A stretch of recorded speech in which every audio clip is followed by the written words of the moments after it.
Are you a new mother and feeling overwhelmed? Fear not, we've got you covered. It's perfectly normal to feel a bit swamped with the arrival of a new baby. After all, they don't come with a manual. But don't worry, we're here to help. From deciphering your baby's cries to establishing a routine, we've got some fantastic tips lined up for you. So take a deep breath, relax, and stay tuned.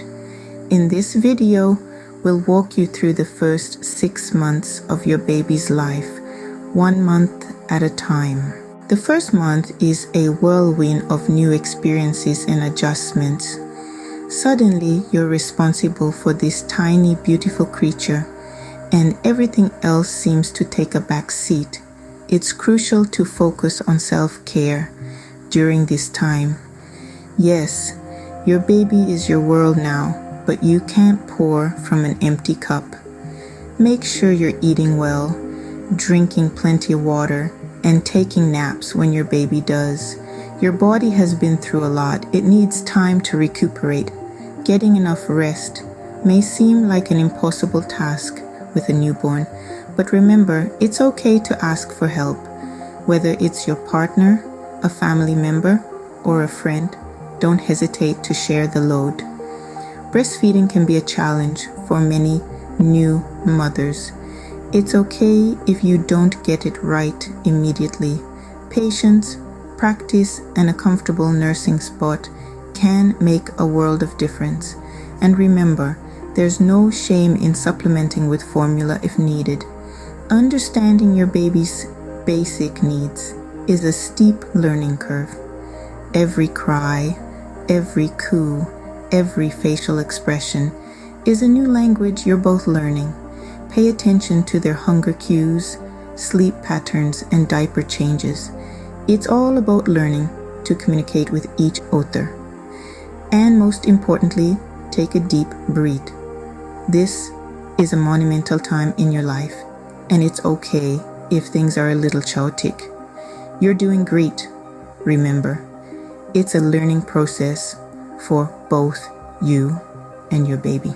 As you step into the second month, you might start to notice patterns in your baby's behavior.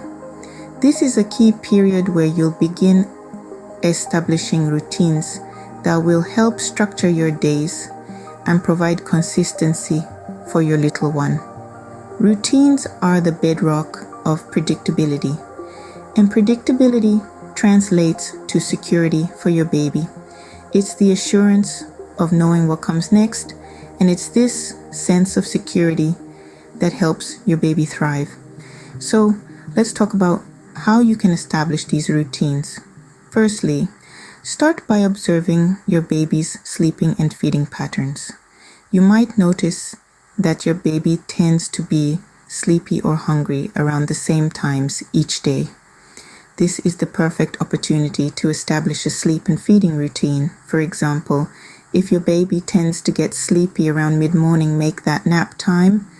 If they're usually hungry at noon, make that lunch time. Next, it's time to introduce tummy time. This is when your baby spends time on their tummy while awake and supervised.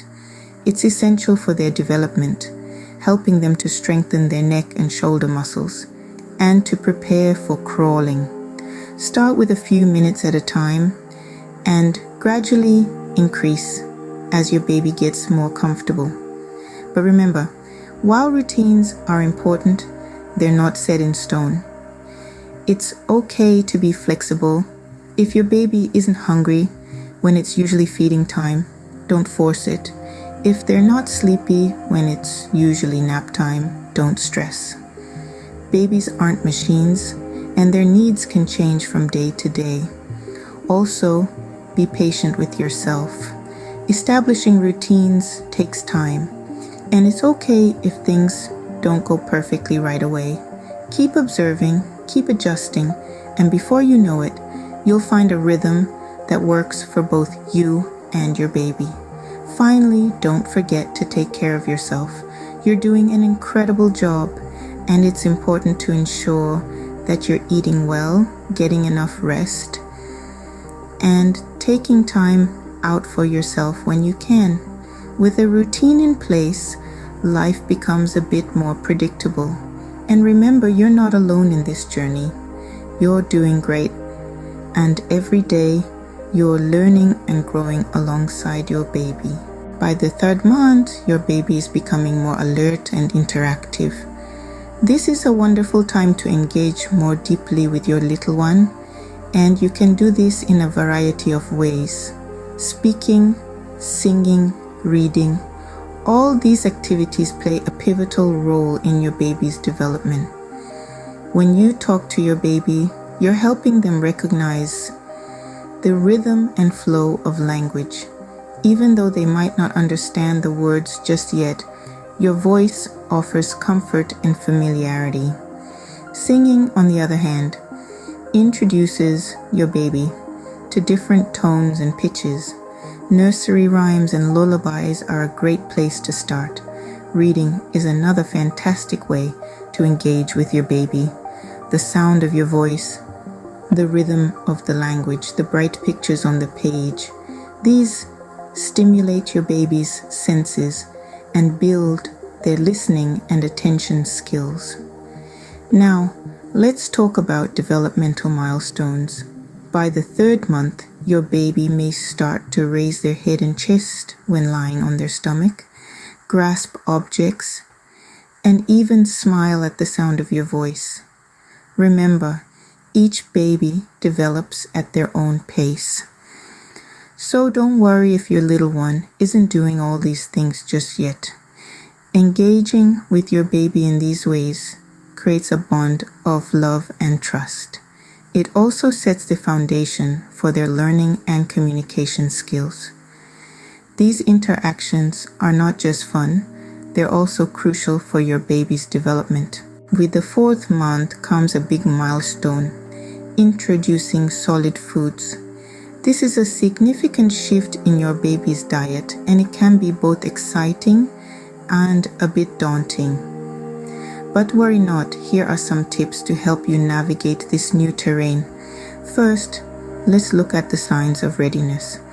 It's important to remember that every baby is different, so don't feel pressured to start solids at exactly 4 months. Your baby may be ready for solids when they can hold their head up steady, show interest in your food, and seem hungry even after getting their fill of breast milk or formula. Now, the big question: how to introduce solid foods? Start small.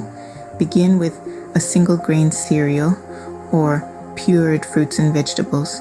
Mix these with breast milk or formula to create a very thin consistency. Offer this new food once a day and gradually increase the thickness as your baby gets used to swallowing solids. Next, patience is key. It's normal for babies to reject foods at first. They are getting used to a whole new range of tastes and textures. If your baby rejects a food, don't sweat it. Try again in a few days or even a week. And remember, it's okay to go at your baby's pace. It's also crucial to keep mealtime relaxed. If your baby is upset or tired, it might not be the best time to introduce new foods. Choose a time when your baby is alert and interested, and remember, this is a learning experience for them, so keep it fun and stress-free. Finally, always stay with your baby during meals. Never leave them alone while they are eating. This is important for safety reasons, and it also gives you a chance to observe and judge and learn about your baby's preferences and eating habits. In conclusion, introducing solid foods is a big step, but with patience and a positive approach, you can make this a fun and enjoyable experience for both you and your baby. Remember, the goal is to make mealtime enjoyable and stress-free. As your baby becomes more mobile, it's time to baby-proof your home. With those little hands reaching out and those tiny feet gaining momentum, it's crucial to ensure your house is a safe playground. Let's start with the living room, often the heart of the home. Cover sharp corners of furniture with padding or bumpers to prevent any accidental bumps and bruises. Secure bookshelves, TVs, and heavy furniture to the wall to prevent tipping. Now, let's head to the kitchen. Install safety latches on cabinets and drawers to keep curious hands from finding sharp utensils or dangerous chemicals. Move cleaning supplies and medications to high shelves that are out of your baby's reach. In the bathroom, non-slip mats can prevent slips and falls. Toilet locks can prevent curious toddlers from opening the toilet lid. And faucet covers can protect against accidental burns. When it comes to your baby's own room, ensure the crib is free of toys, pillows, and blankets that could pose a suffocation risk. Install window guards and secure blind cords out of reach to prevent potential hazards. Stairs can be particularly dangerous for a mobile baby. Install safety gates at the top and bottom of stairs to keep your little one safe. And don't forget about the small things. Outlet covers can protect against electrical shocks, keep small objects, including coins and batteries, out of reach as they pose a choking risk. Remember, baby-proofing is not just about physical modifications, it's also about being vigilant. Always supervise your baby, especially around water, on high surfaces or near pets. While it's impossible to eliminate all risks, being proactive about baby-proofing your home can significantly reduce them. Your baby's safety is paramount, and taking these steps allows you to breathe a little easier. Baby-proofing gives you peace of mind as your little explorer starts to roam around. It's a continuous process requiring you to stay a step ahead of your baby's developing skills. So let's keep those homes safe and let the adventures begin. And there you have it, a month-by-month guide for new mothers. We've journeyed from the initial welcome to motherhood, establishing routines, engaging with your little one, introducing solid foods, all the way to baby-proofing your home. Each milestone is a testament to your resilience and love. It's okay to have doubts, to stumble, but remember, you're doing an incredible job. Remember, every baby is unique and so is every mother. Trust your instincts. You're doing great.